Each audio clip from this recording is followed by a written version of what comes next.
All right, boys and girls, I am back. Eurotrash MMA, episode number 4. We had a doubleheader here in Europe this past weekend, UFC Belgrade and Octagon MMA.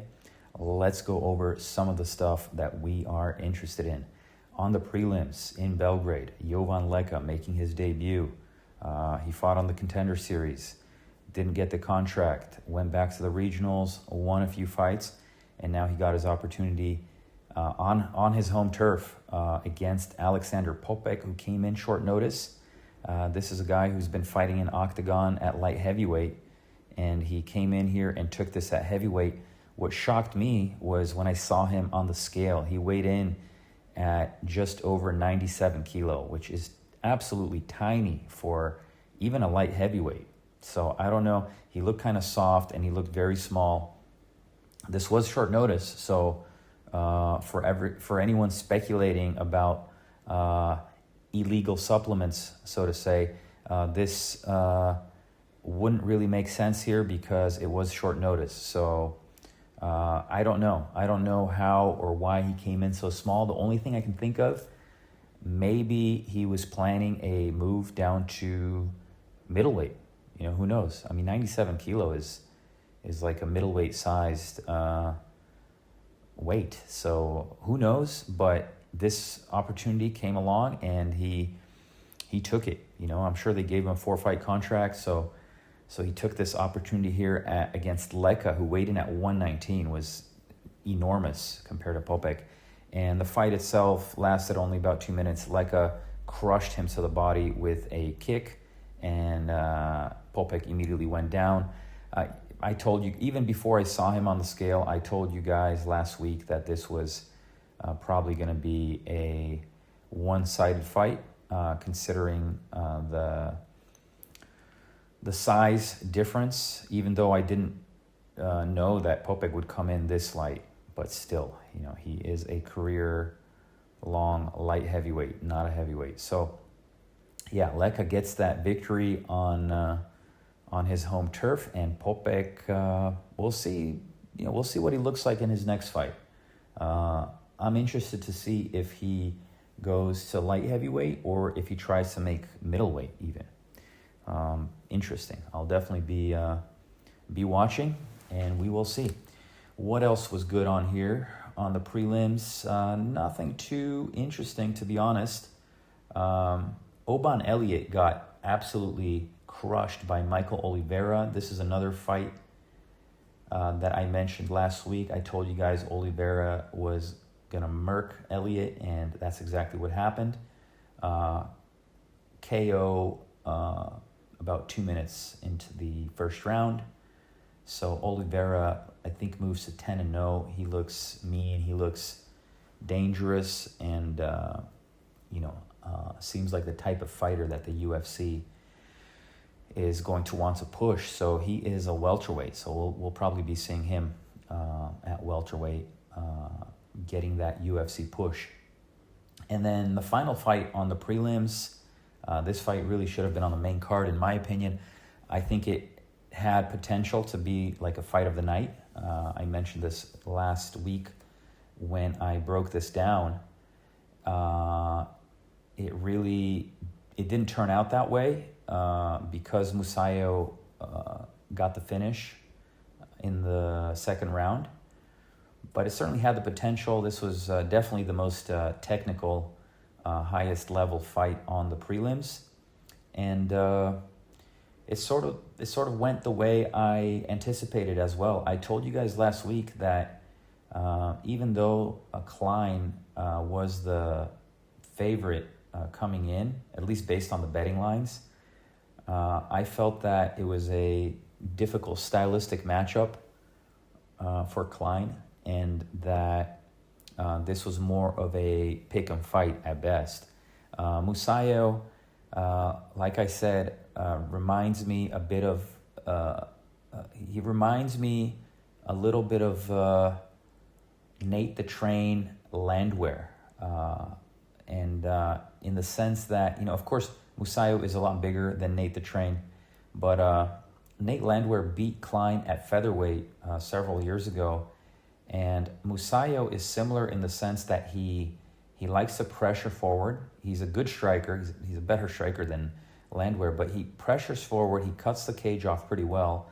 And that's something that has caused problems for Klein in the past. Klein is a very athletic, explosive, dynamic striker who likes to operate in space, has a nice 1-2. He has that head kick, fights from southpaw, and he is very dynamic.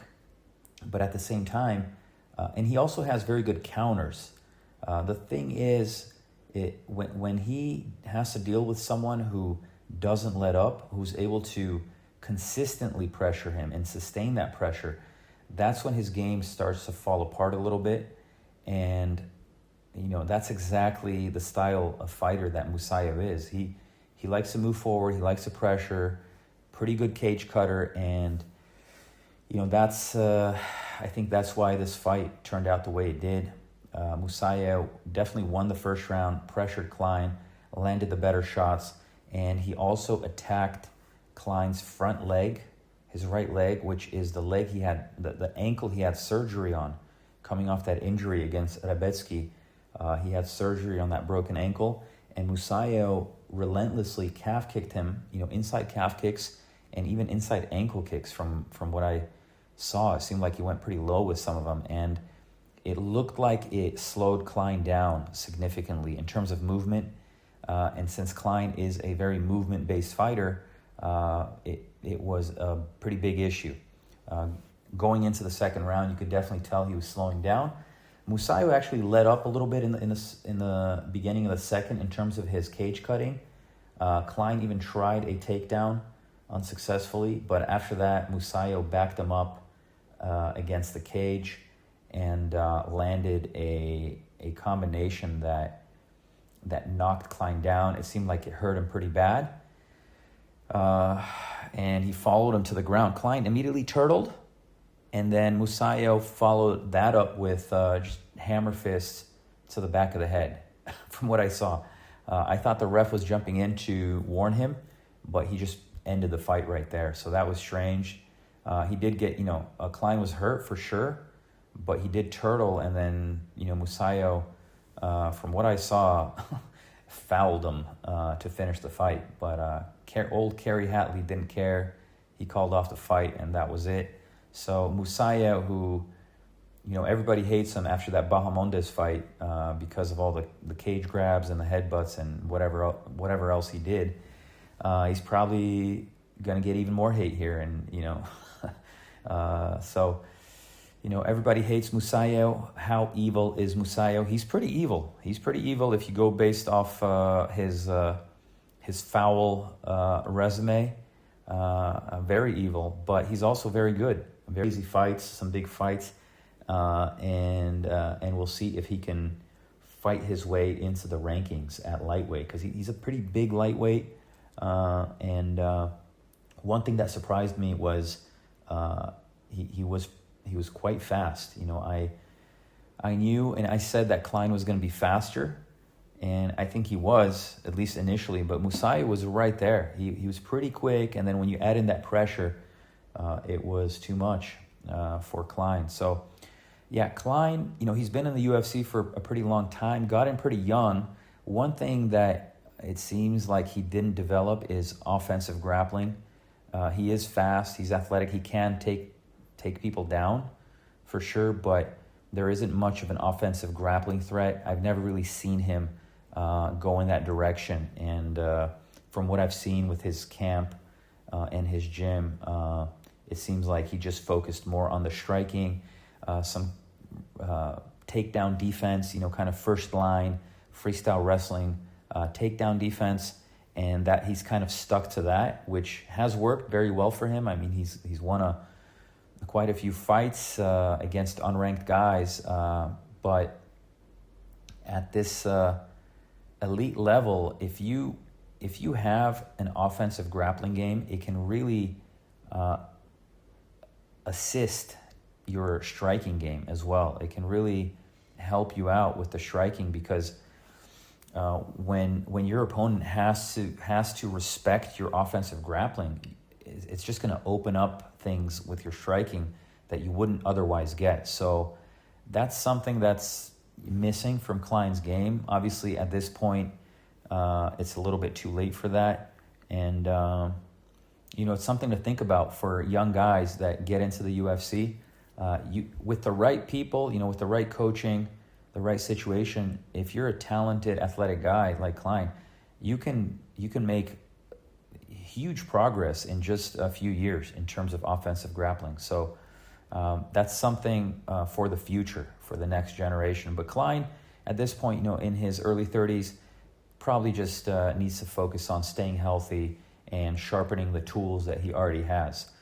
He is currently the highest ranked fighter in Slovakia over here. So we'll see what he does next and go from there.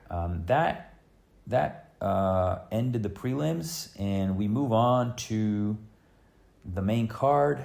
Let's see what was good on the main card. Another Octagon veteran in Miloš Janicic got calf kicked in the opening fight, and his leg just fell asleep. He was rolling over his ankle like Chandler back in the day, and then he got choked out by Noah the Frenchman. This was a quick one. Noah Goubignon. Okay, I have not seen this guy fight before, but he looked good out there. So, that one sort of killed the energy for the crowd a little bit, when the hometown guy got finished early.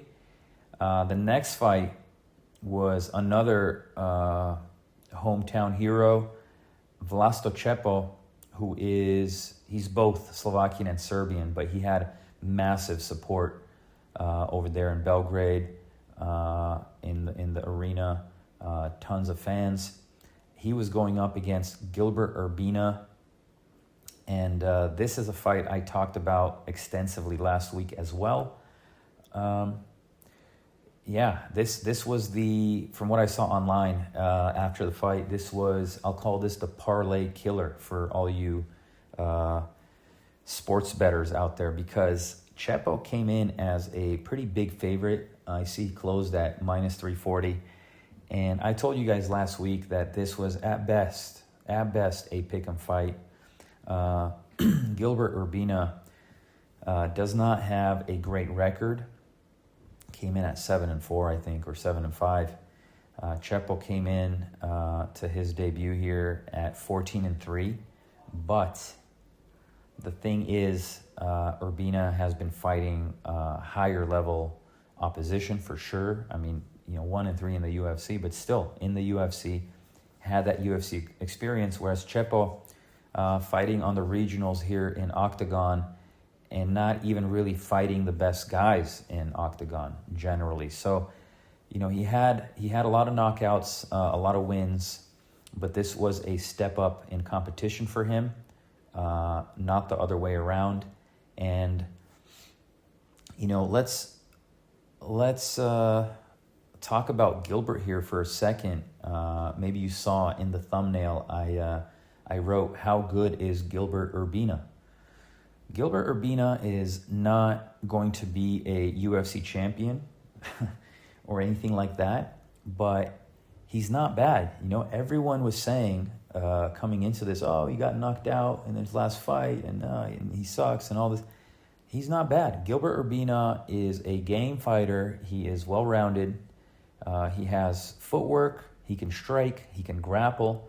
I just think he had a bit of bad luck in his initial UFC run. He even knocked down the guy who was in the main event here, Uroš Medic. I believe that was his last fight. He knocked him down. He very well could have won that fight.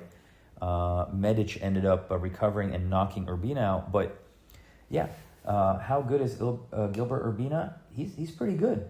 He's definitely not bad. So he got a lot of people underestimated him coming into this. And then on the other side, Čepo came in with a lot of hype. But, as soon as I saw some training footage, and when I saw him on the scale, he definitely looked a lot smaller and a lot softer. than he did in his past fights in Octagon. So I'm sure you've all seen all the online opinions about him having to get off the Octagon supplements, and understandably so. This is a common thing. We don't know what the situation was there, but Chepo did get signed. This wasn't short notice, right? He got signed early in the year, so he had a full camp and he had time to prepare. But who knows? But you have to understand that when you look a certain way, fighting in Europe in Octagon or KSW, where just look at some of these guys. Even Will Fleury, who I will be talking about in a minute. When you look a certain way in all your fights, and then you show up in the UFC and you look visibly smaller and softer, obviously people are going to assume that you had to make some changes to your diet, so to say. So yeah, who knows? But Chepo came out the same way he always does, from the opening bell, trying to go forward and get the knockout. He did land a through, but that was pretty much it. Urbina had a great game plan, in my opinion. I saw he had Greg Jackson in his corner, and he did have a great game plan.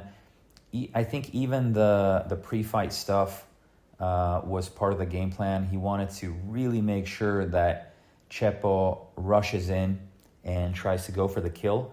Because if you watch the fight, you can see Urbina using this very high double forearm guard. Now, that guard has its place in fighting, and it can be effective, but it does leave the body completely exposed. And when Chepo came forward, swinging on Urbina, it seemed like Urbina was very confident that Chepo would not go downstairs.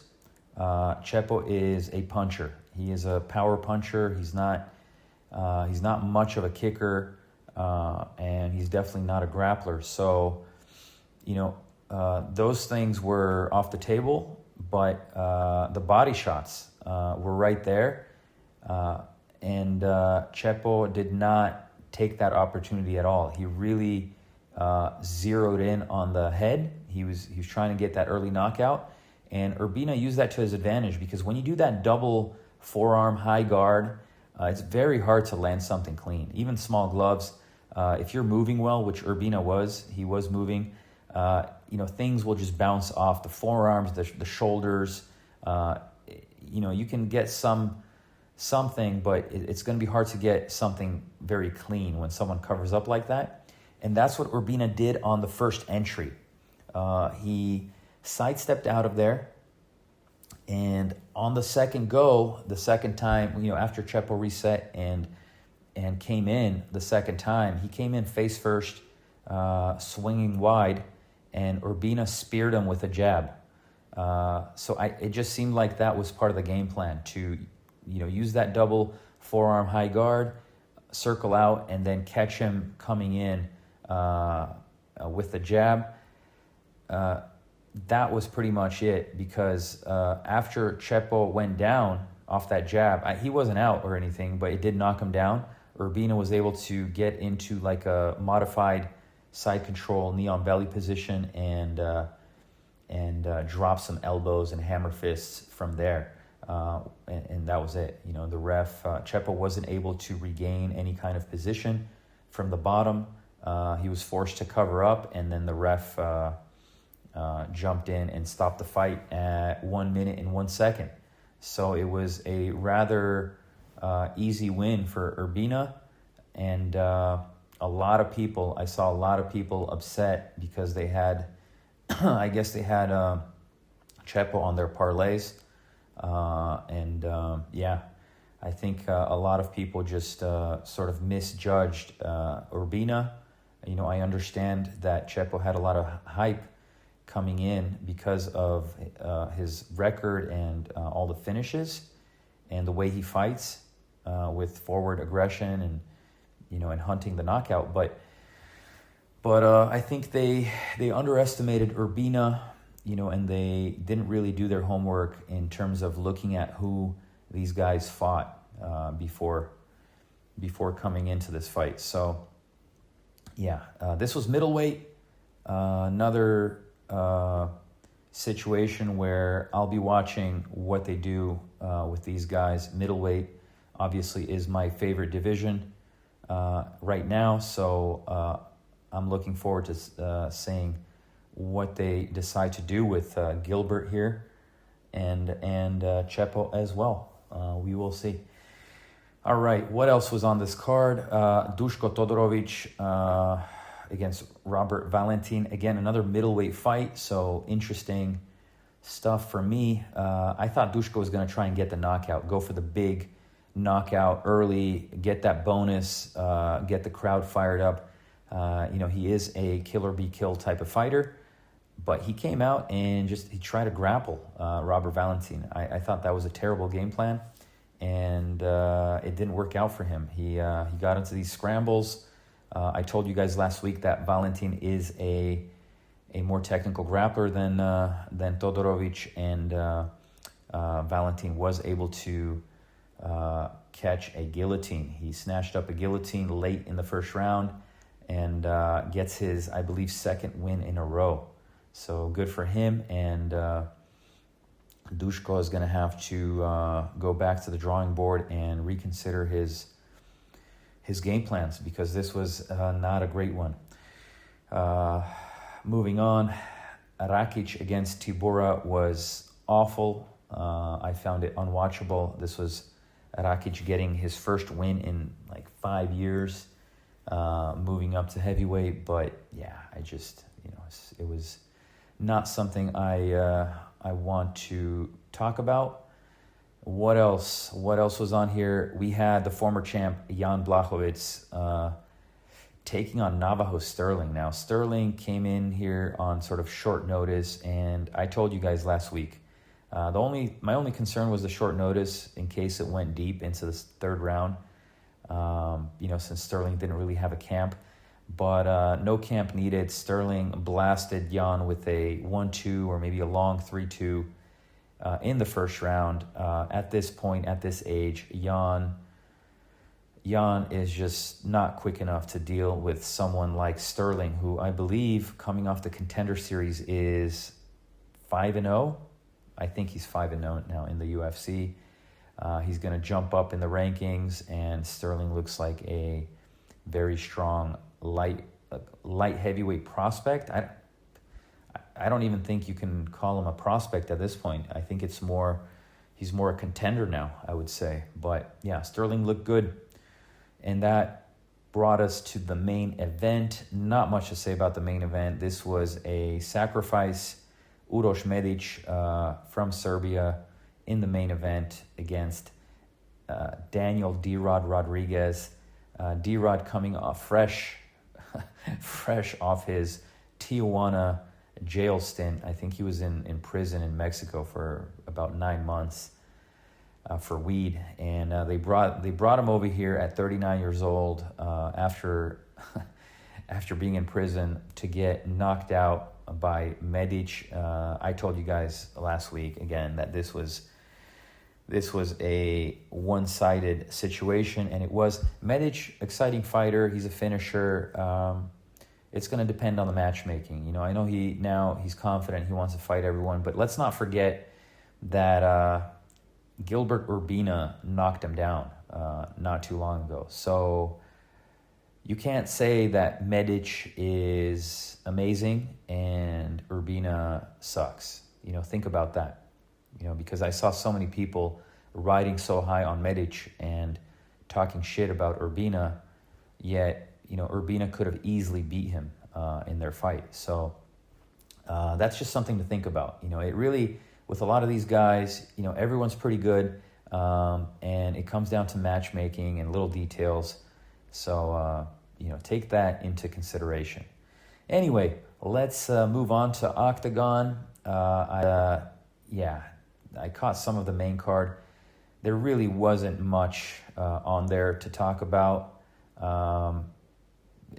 pretty bad decisions. I'll mention, I saw the end of Batfalski against Cole, young kid that they've been trying to build up and push in the last few years, giving him the right matchups and everything. I don't know if he's going to be that guy for them. Looks like the kid might be reaching a ceiling, but who knows? He's still young, but really doesn't get me too excited. What else was on there? David Kozma against Zawada was atrocious. Kozma at this point has no chin, and he is the only guy in Octagon. He's a former champ. He has a lot of fans. People still love him, or maybe they feel bad for him, but he's the only guy in Octagon that doesn't get booed or stood up by the ref when he lays on top of a guy for 5 minutes and doesn't even hit him. They just, they give him that pass because he really needs that takedown, since he can't really absorb any shots at this point.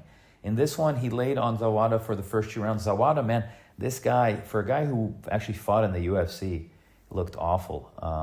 He couldn't get up. As soon as he was away from the fence, he just lay there. He couldn't get up at all. Kozma had some trouble in the third, taking him down, so they did box for a little bit, but by then Zawada was completely gassed, no power in his hands, and Kozma was able to survive that third round and get the W. So Kozma wins here. They're feeding him these guys that he can sort of just hang on to, but yeah, it's just it wasn't great to look at. What else was on there? Nothing really. I mean, not a great card. Nothing to talk about there, aside from Will Fleury defending his light heavyweight title against Mach Murado. Now, this was an interesting matchup for sure. Murado came in on short notice, okay, and moved up to light heavyweight, okay. Now, let's break down the fight first. Let's talk about the fight, and then we'll get into some of the stuff I mentioned in the thumbnail. The fight lasted just over a round. Will Fleury was a bit heavier than Murado, not surprisingly, and he did manage to take Murado down in the first, control him there for most of the first round, until the last few seconds when Murado got up, sort of kicked Fleury away. Fleury sort of let him up, I guess, and then Fleury caught him with a wide left. Okay, absolutely caught him. Murado, if this was earlier in the round, it would have been over. Murado was he got knocked down and he was out of it there, but it was on the bell, so it was a bit of a buzzer beater, and that gave Murado time to recover. In the second round, immediately in the beginning of the second round, Murado lands a bomb of an overhand and rocks Fleury. Fleury goes down. Murado jumps on top of him, doesn't land anything significant, and the ref is standing right there, not doing anything. And then when Fleury starts moving and clinches up Murado, connects his hands, hides his head, and is in the fight moving, that's when the ref jumps in and stops the fight. Absolutely terrible stoppage. I don't care what anyone says. That was awful. Okay, that was absolutely terrible. This ref was terrible. There was some confusion with a nut shot in the first round. He couldn't reset the position. For such a big organization here in Europe, Octagon has some really goofy refereeing and judging. I mean, this is something that you consistently see in Octagon. I mean, even just last week or a few weeks ago, we had the whole Jotko Engizek situation in Germany. Yeah, just really, really bad. Anyway, so bad stoppage. However, Fleury did not complain. I think it was more of a tactical thing where Fleury, he is a bit of a fan favorite at this point. He's still the heavyweight champ. He wants to get a rematch with Murado, who's very popular himself. So I just think Fleury didn't want to be seen as a sore loser. So he didn't complain about it, but I did see a post on X or maybe Instagram where he said that he was fine, that he was tying Murado up, and he felt like he was in the fight. But he understands, Fleury is a veteran, and he understands that it would not have done him any good to complain about the stoppage. So, he's a smart guy in that sense. Now, let's talk about the situation where Fleury was a double champ, heavyweight and light heavyweight. He was talking about going down to middleweight to be a triple champ. And now that Murado beat him at light heavyweight, I think he's an interim champ. Murado might be an interim champ at middleweight. He's talking about fighting Fleury at heavyweight to take that title off of him. So let's talk about that. How bad is heavyweight MMA when even in theory someone can be the heavyweight champ and the light heavyweight champ and middleweight champ, when someone like Murado, who he went 4-2 in the UFC, can be the heavyweight champ here. And then even in the UFC, I mean, this is just in general, it's crazy. Heavyweight MMA, give me someone that is athletic, and in a few years you can turn him into a good heavyweight fighter who can fight in the biggest organizations in the world. It's just it's so shallow, that even middleweights can move up and beat heavyweights. That's just the reality of the situation. So, Fleury is still the heavyweight champ. Fleury's another guy. I like Fleury. He's done a good job marketing himself over here in Octagon. He always tries to bring excitement in and out of the cage.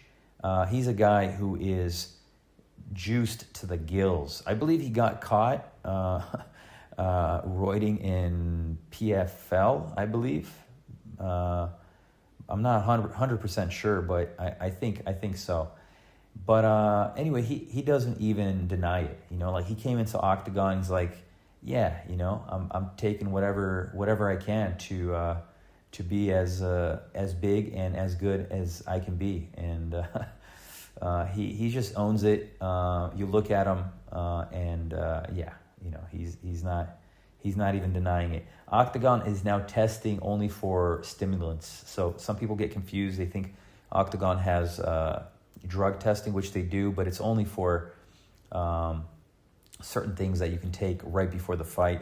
They are not testing for anabolics at all. So really juiced to the gills, and you can see it, and you look at these guys and you just see the massive traps, and just look at the picture of Fleury in the thumbnail. I mean, come on, give me a break. So that's the situation with heavyweight MMA. It's just there's not much depth there, and a guy like Fleury who can make light heavyweight can he's easily winning heavyweight titles and defending them. In terms of Murado, let's talk about him for a little bit. How bad is Murado? Well, he's not bad at all. He's a good fighter. He's a very good fighter. But he has, and he's a charismatic guy. He has a lot of fans, but he has all this hype over here, and you have to realistically say that he is a bit overrated in that sense, because he went 4-2 in the UFC. I know he had a highlight knockout there, but he also got schooled by Gerald Meerschaert, who is an absolute sloth. And not only did Meerschaert submit him easily, as soon as he got him to the ground, he subbed him, but he also caught him on the feet, and Meerschaert is an absolute sloth.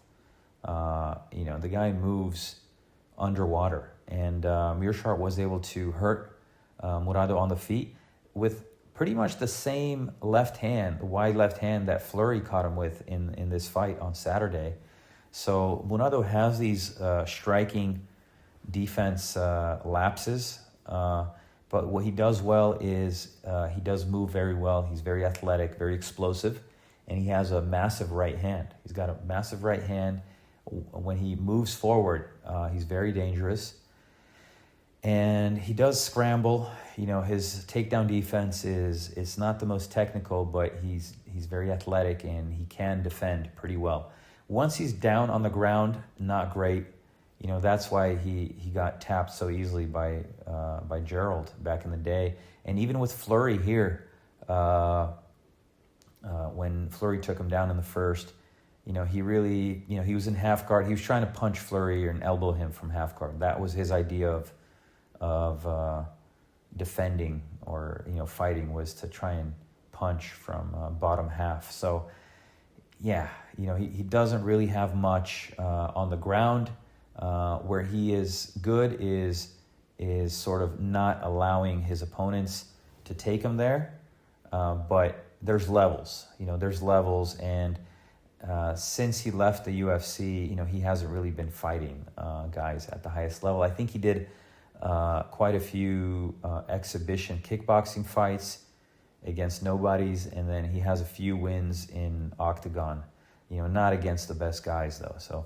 So this was huge. This was a huge win, beating a guy like Fleury, who's a double champ, and a guy who, all things considered, here in Europe is a pretty good fighter. This is a massive win for Murado, and he's still, I don't want to say on top of his game, but he still looks good. He's, I believe, 36, so he's getting older. Who knows how much longer he can bank on this natural athleticism, but it seems like he's training and staying in shape. I don't think he'll be adding anything new to his game. I don't think you're going to see him with technical grappling in the future, but he is still a dangerous fighter here. And I would like to see him. A lot of people are saying, like, oh, yeah, let's see the rematch. Let's see them fight at heavyweight. I would like to see Murado fight Jotko at middleweight. I think that would be an interesting fight. Jotko, also a UFC veteran. Jotko did a lot more than Murado in the UFC. I think he was 11-6 or 11-5 overall. So a much longer tenure and more wins. Murado went 4-2.